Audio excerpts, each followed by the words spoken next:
So again, I'm Shawn Hervey-Jumper. Thank you all. Welcome. Welcome to everybody online.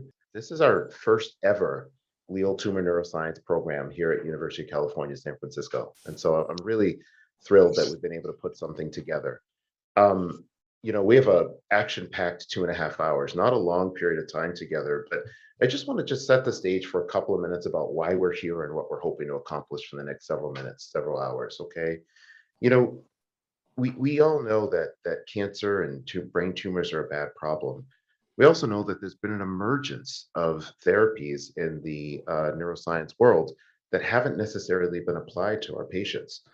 Um, this is just a slide I like to put up to just kind of describe and show for those who aren't familiar with some of the advances in the neuro-oncology field over the past several years. And it's really important to point out a couple of parts here.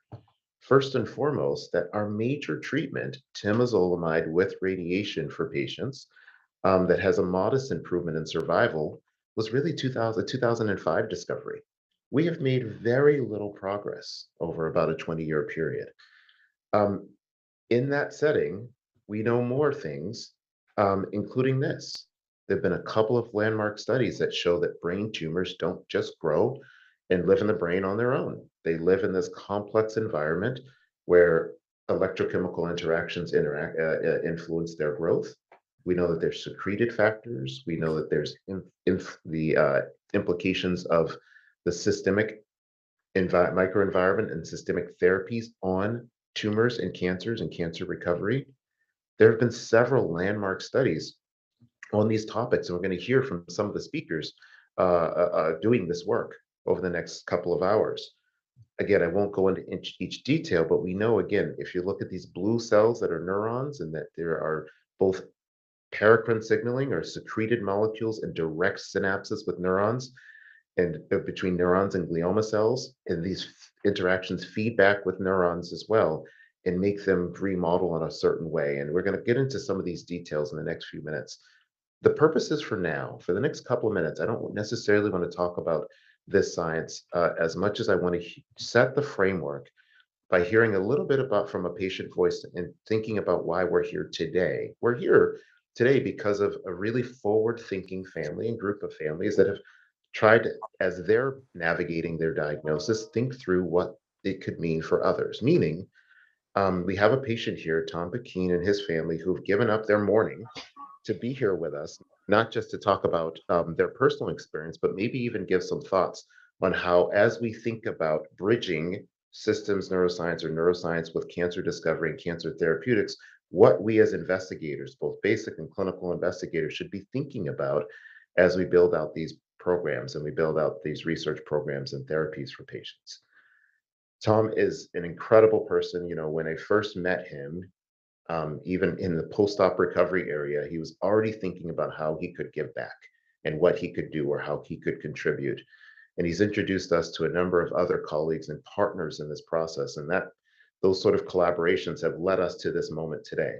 So if I can just give a couple of minutes, Tom, I told him I wouldn't ask him too much, but I said, if you could tell us as investigators one thing or just something that we should really think about as we're trying to bridge these siloed fields of cancer neuroscience, of cancer and neuroscience, or even thinking about new programs and therapies for patients, what's our blind spot? What should we be thinking about? If it's based on your personal experience, great. If it's based on some other idea, let me know. But focus us here. What should we be thinking about as we move forward for the next couple of hours? My background is nerd-like, and I want to get to root causes and things that are gonna be game changes. Understand the value of people who make life suck less for the people with my condition. Um, and I, go go do this. But where I want to see big change is, the science of all. What's what uh, what chem what is happening at the cancer level, and how do we head it off? Head it off.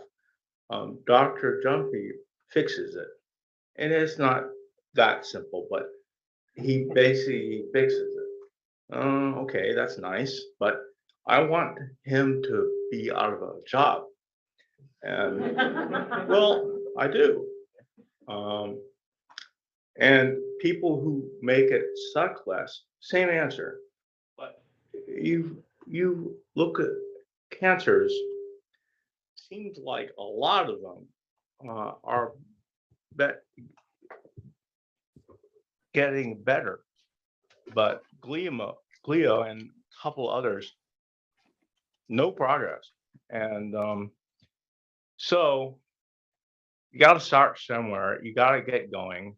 It could be a long time because before things better, but you have to start. Um, Otherwise, you're shooting in the dark, and nah, that's okay. Anyway, that's my deal. Thank you. Should I go back to? Sure. Go, you go wherever you want, man. Okay, no, thank you. It's really important and powerful to start with that perspective. And thank you again for all of this. Thank you to your family. There have been several families that have helped, and the Stevens family, the Fishback family, the Lauder's family, Hearst family, Gain Andre's family, and others. So many